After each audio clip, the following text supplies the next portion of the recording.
We will analyze the current state of affairs in the United States following Trump's comments regarding the stockpile, reserve asset, and crypto policy. I believe that the United States is in the midst of a Bretton Woods moment.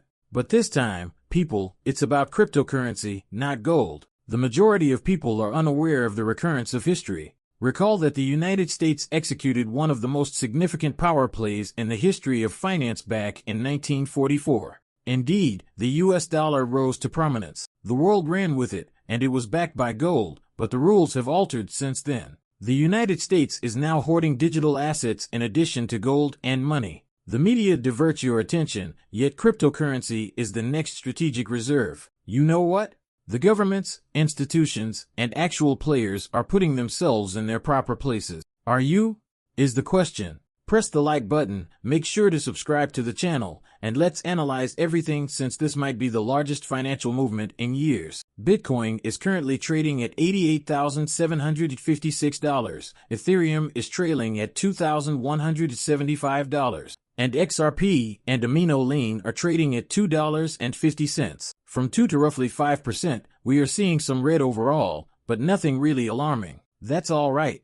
The total market value of cryptocurrencies is a pitiful $2.88 trillion, which is essentially yesterday's news. After a brief decline, we somewhat recovered. I was playing softball and wasn't paying attention, but when I returned to the computer and phone, it appeared as though nothing had happened. I want to talk about this now. We briefly discussed it this morning, but I want to go into further detail about this section. This section explains that the digital asset stockpile consists of all cryptocurrencies other than Bitcoin. These will be your altcoins, and the fact that there are two distinct piles here makes things confusing. The strategic digital asset stockpile, which will consist of your altcoins, comes after the Bitcoin strategic reserve, which is on its own. The two are very different from one another. Your Bitcoin reserve can be purchased. More Bitcoin can be added to the reserve through a method of purchase, but only if it is budget neutral, meaning it won't have an impact on the U.S. budget or the taxpayers. The stockpile, which consists of your assets and altcoins, will not be bought.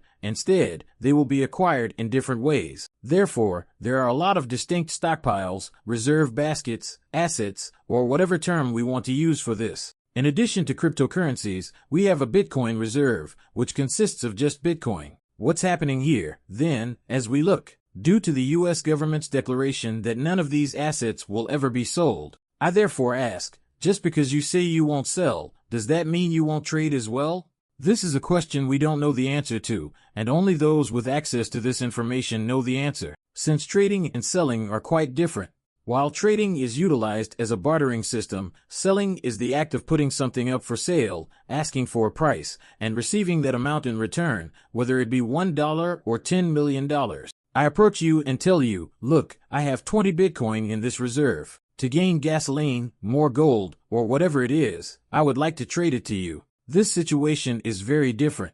Therefore, when we examine trading, have any assets held in reserves ever been traded by the United States? Yes, you are correct, and this has occurred several times throughout history. Let's discuss them. Gold is the first. In the past, the United States has purchased and sold gold from its reserves. Remember that President Nixon abolished the U.S. dollar's direct convertibility to gold in 1971, ending what was known as the gold standard. This effectively turned gold into a traded asset rather than a direct currency backing. What about the former Strategic Petroleum Reserve, or SPR?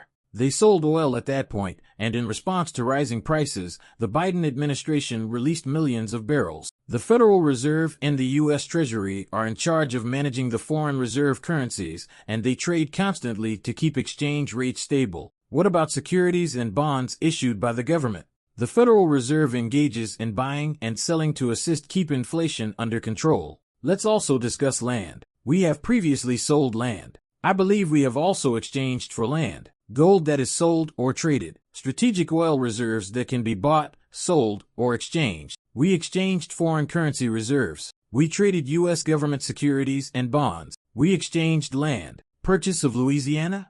It's more of an acquisition today, actually. A military surplus, perhaps? People, do you see where I'm heading with this? Can you see where I'm headed with the transaction here?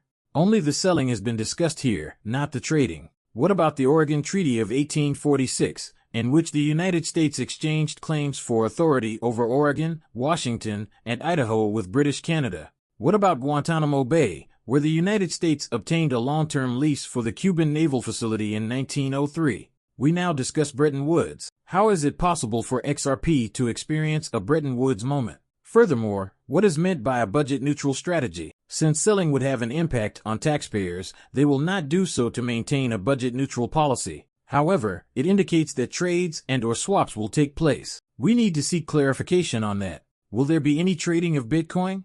Is it going to be a bartering tool? China has the right to dump Bitcoin on the market if that is the case, and the United States borrows from China. This would be illogical on the part of the United States, as they would not want to see the price of an asset they own decline. However, if the United States is never going to sell its cryptocurrency holdings, why would it do so? Are they ever going to do something with it? That is the more important question here. And the answer is yes, but what will they do with it? Why would they care if the asset's price increased if they would never sell it? It will never be profitable for them. With these digital assets that people are receiving for free, I believe this will be utilized as a trade bartering opportunity. They essentially just seized everything they had, including all of their Bitcoin, renamed the account, and took over. It's comparable to starting a fresh bank account. However, if you are never going to use an asset, why would you keep it here? At that moment, you wouldn't give a damn about that asset's price, would you? As a result, the 1944 Bretton Woods Treaty established a new international monetary system with the US dollar as the world's reserve currency, fixed exchange rates where other currencies were based on the dollar, and a fixed rate of gold backing the dollar. Will some of these cryptocurrency prices soon be fixed? Now, isn't that an intriguing question?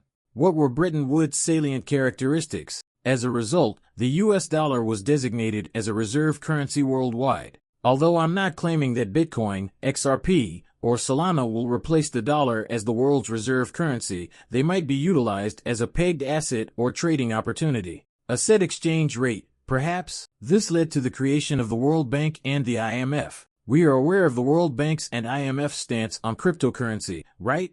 Here, we discuss XRP as well as the executive order that was signed last night.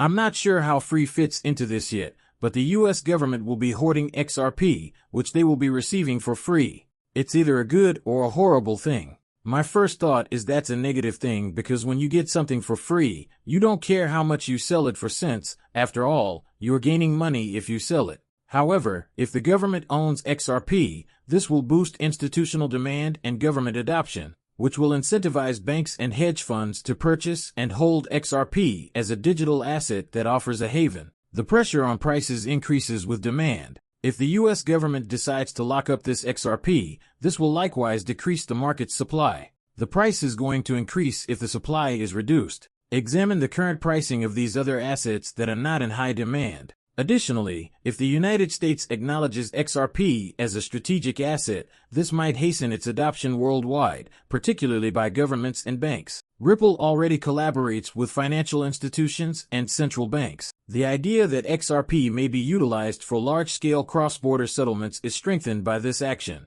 The question then becomes, is it bearish or bullish? In my opinion, XRP has both short and long-term favorable news. However, how much of that XRP is being hoarded, where it is coming from, how it is used, and whether this leads to a surge in institutional and retail purchases will all affect how the market responds. Anticipate a dramatic change in the perception of XRP's place in international finance if the government begins to amass